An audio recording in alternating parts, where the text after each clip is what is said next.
This is the Bahamas Tonight, the Northern Edition. Good evening. I'm Sabrina Brown. Thank you for joining us.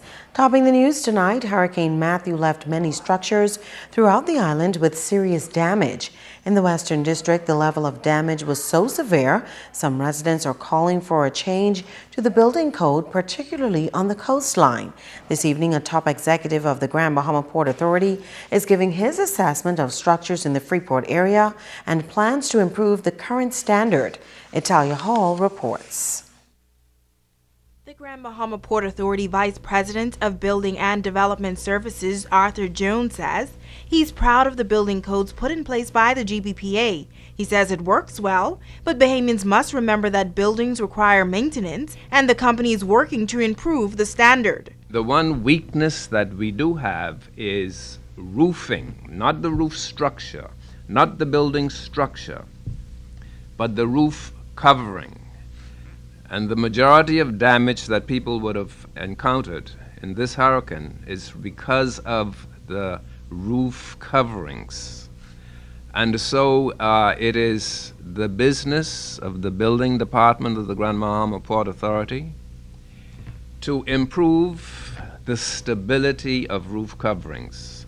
And that is what we are going to focus on moving forward. Now, if you see markings on the ground outside of your home, that is a circle with a line through it, then that means you must take a certain course of action. These markings are suggesting that we need to do an inspection on the repair before one gets power.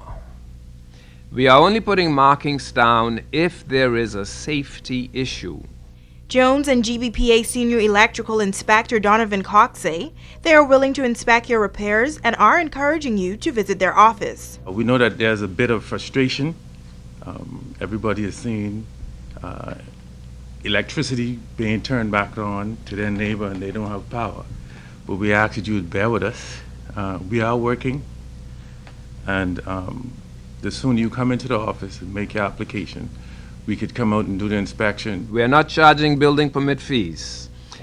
We are not even asking you to do drawings for any minor damage. But we are asking you to come into the building department of the Port Authority to say, whenever you have that mark on you, to say that, okay, I am having my repairs done. This is when they will be done.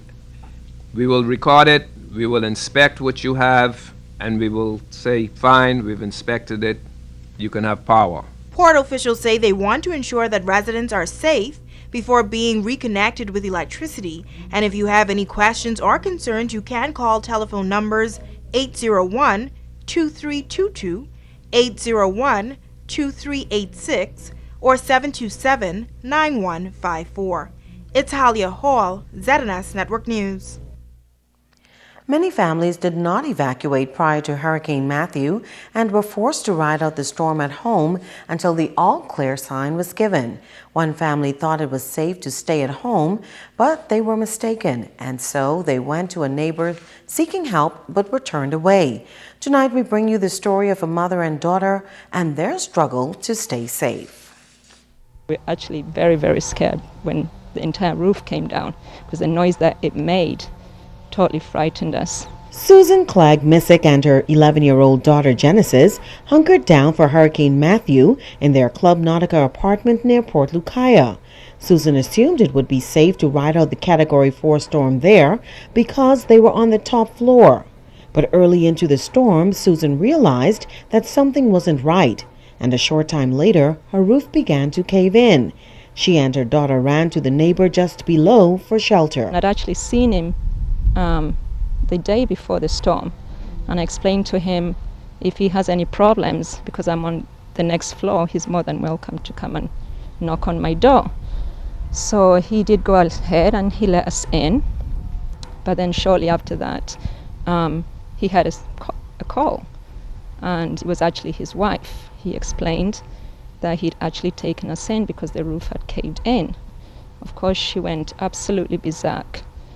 She constantly, every time the call dropped, she would call back, and she demanded that he put us out. Susan says she's disappointed that her neighbors, an expatriate couple who works in the industrial sector, could be so heartless during a time when we should have been our brother's keeper. After pleading with the couple to allow them to stay until the storm passed, Susan was told they had to leave. She then went to another neighbor whom she considers a good Samaritan. And I just said, I'm sorry, sir, our roof caved in, but the next door neighbor wants us out, and we really need another place. He said, absolutely, absolutely. He said, where's your daughter? Get your daughter. Come over here. So I ran back, grabbed my daughter, and ended up staying with that neighbor until the next morning. He was actually the opposite of evil. He was like the kindest, man, very friendly. Susan and her daughter are now staying in temporary accommodations. I'm still in the process of actually looking for somewhere to live right now.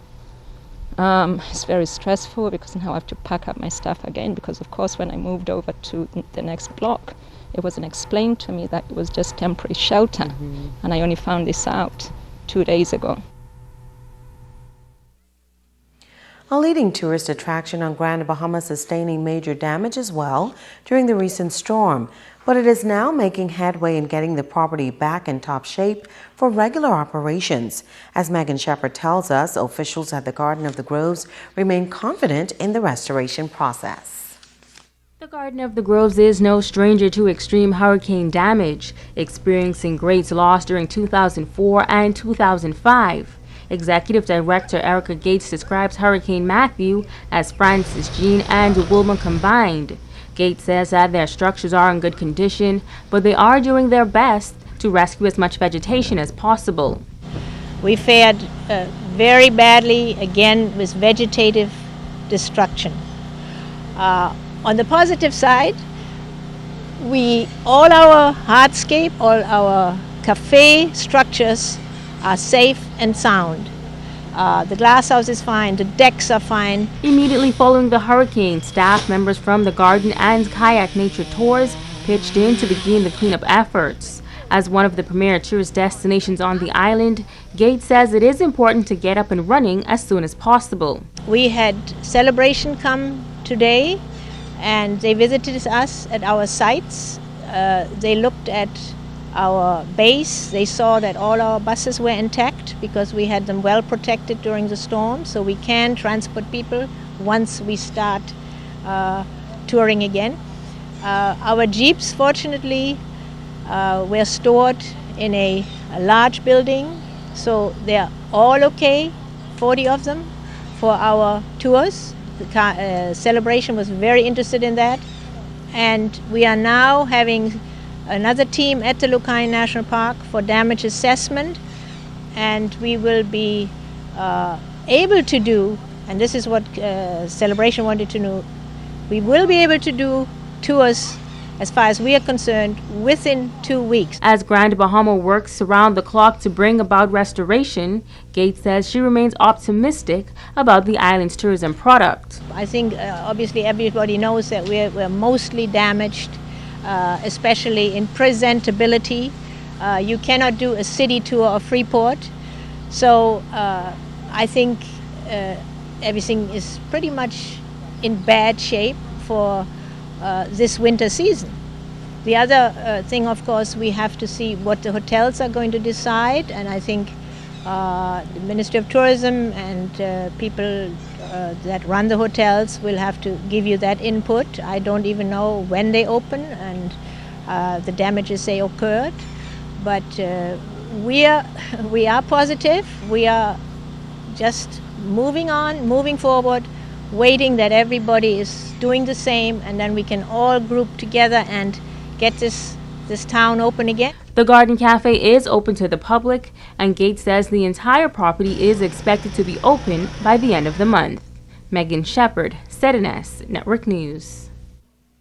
Some relief underway for residents who own vehicles that have been damaged as a result of Hurricane Matthew. Assistant Controller of Customs and Officer in Charge of the Northern Region, Sherrick Martin, explains the process for persons who will purchase cars under the exigency order. The government has decided that we will accept the market value of the vehicle. Whatever the value is considered marketable, we will approve that value.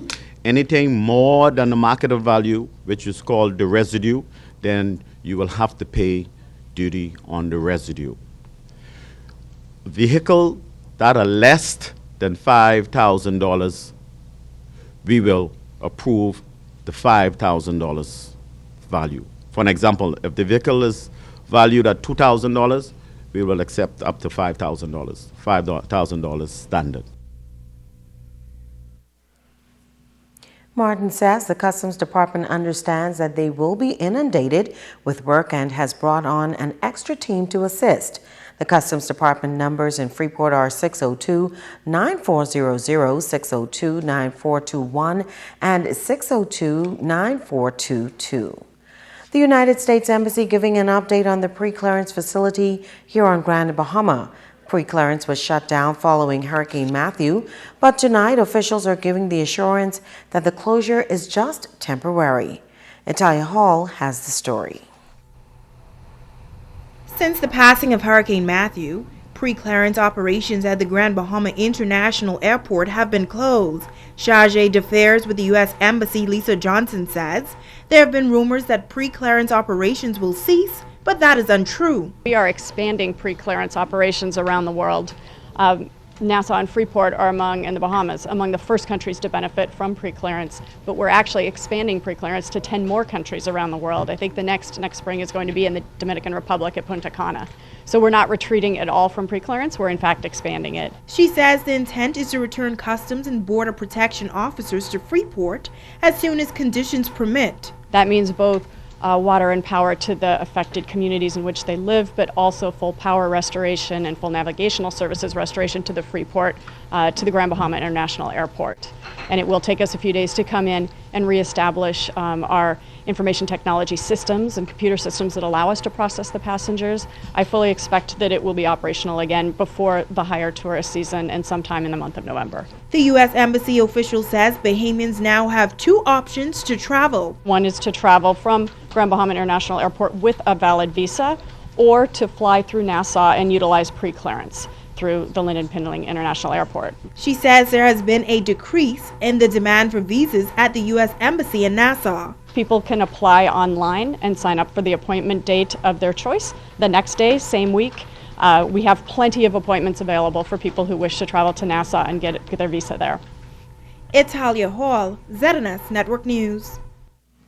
The Keep Grand Bahama Clean organization hosting a post-Hurricane Matthew cleanup this Saturday. Cleanup crews will visit the West End and Pinders Point communities. GBPA Environmental Manager Nakira Wilshcombe says a number of organizations are on board. Civic organizations, residents, we've had groups like the Pilot Club come on board. Some of the Greek-lettered organizations have already committed to joining us on Saturday at 8 a.m. We're going to try at least for 2 hours. Light picking, whatever assistance that we can render as we traverse these communities that have been hardest hit. So Pinders Point, we're going to meet at the former Lewis Yard School and St. Mary Magdalene in West End. For more information, you can contact 727-9154, 727-1267, or agardner@gbpa.com. Stay with us, there's more news after this.